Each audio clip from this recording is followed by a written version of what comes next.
Párovanie Wi-Fi na jednotky Mitsubishi. Ako prvé si aktivujeme prístupový bod vo Wi-Fi v klimatizácii. Samotná Wi-Fi sa nám nachádza v rohu klimy, štandardne.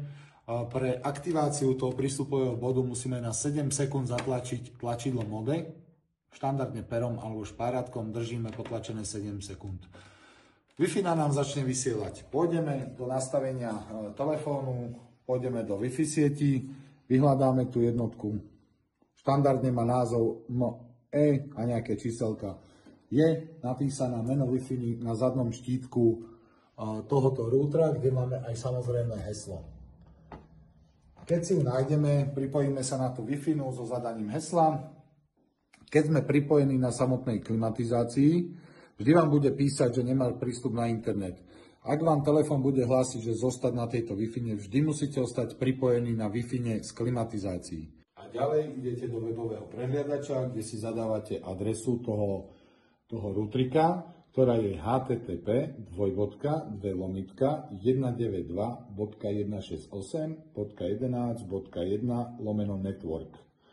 Potvrdíte, otvorí sa vám takáto konfiguračná tabuľka, kde zadávate meno Wi-Fi, domácej už vašej Wi-Fi, v tomto prípade je to moje, a zadávate dole heslo, ktoré musí každý vedieť. Po tomto zadaní hesla prerolujete všetko dole a stlačíte Submit. Keď všetko prejde OK, tak vám bude na tomto routeriku blikať Unit a Net. Takže ja to za chvíľočku urobím a bude to blikať. Keď sa nám podarilo pripojiť tento Wi-Fi routerik na internet, stiahneme si aplikáciu MailCloud, treba sa do nej zaregistrovať a samotná aplikácia si vyžaduje potom pripojenie toho routerika. A to vám ukážem tu.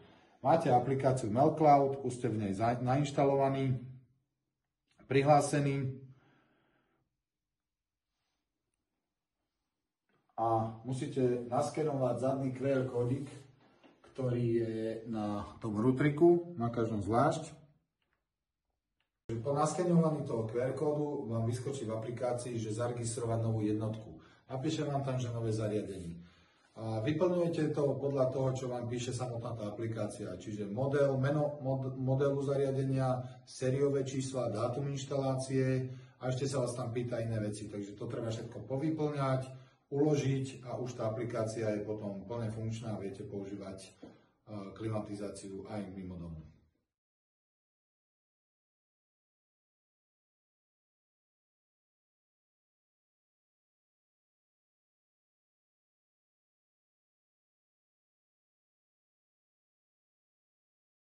Najčastejšie chyby, s ktorými sa stretávam ja počas toho párovania Wi-Fi, tak je to, že štandardne zákazníci udávajú zlé heslo do Wi-Fi.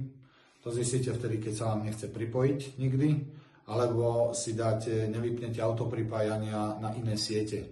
Štandardne, keď to párujete cez telefón zákazníkov. Takže treba si na to dávať pozor, vždy mať vypnuté autopripájanie na iné siete a overiť si, či vám zákazník dáva správne Wi-Fi heslo.